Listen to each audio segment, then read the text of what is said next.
Hello once again, magandang buhay, magandang hapon, magandang gabi, good morning, yan. At this time guys, magluluto na naman tayo ng tanghalian. Ito ay pasta, yan. Nahalaga ko na po ang ating pasta. Ito ay lalagyan natin ng sahog na hipon or shrimp. Shrimp pasta po ang luluto natin ngayon, mga ka-reels, mga ka-followers natin dyan.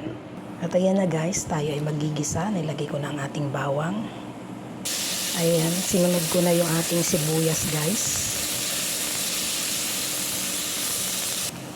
Ayan, i-next natin dito po yung ating shrimp. Ayan, kisa natin sa bawang at sibuyas.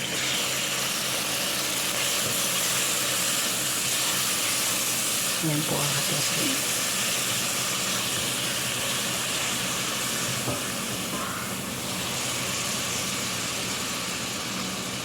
Ayan, lagyan na rin po natin siya ng paminta. Nice!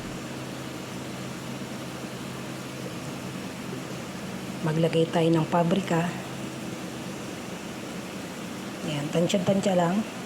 Then, syempre, ang di mawawala yung bahar. Ito guys, ang mga sangkap ng kanilang pampalasa. Wow! Ayan, i-mix lang natin, mekos-mekos.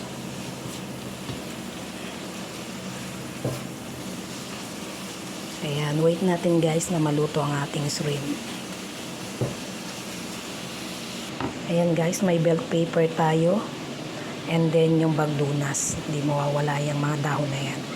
Ayan, lagay na po natin yung ating bell pepper dun sa ating ginisa sa ating shrimp. Ayan siya guys, then haluin lang po natin ulit.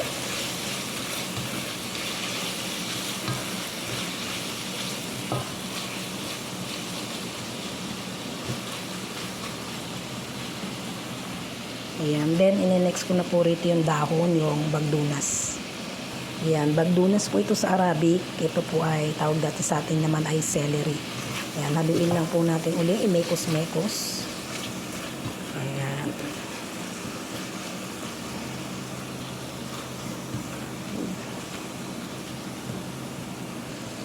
Ayan, ayun, at na-mekos-mekos na natin guys. Ngayon naman ang lalagay natin yung cooking cream. Ito yung magiging sauce guys.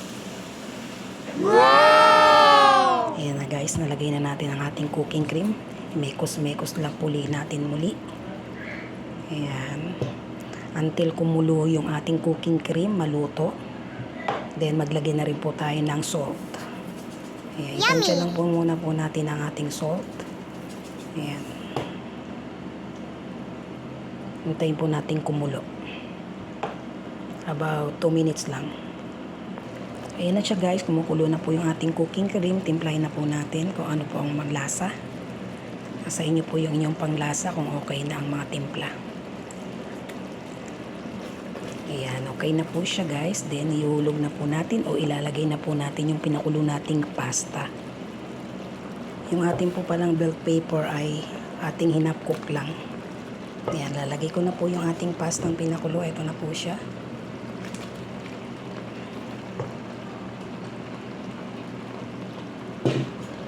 Siyempre, imemekos-mekos natin. Lalagyan na rin natin siya ng mozzarella cheese.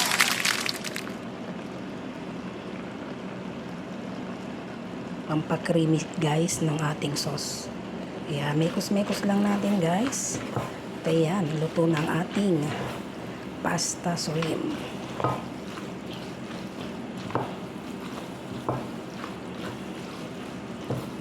Ayan guys, oh.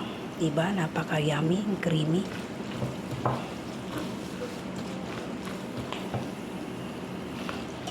Ayan, pwede na po ito. Cooking na.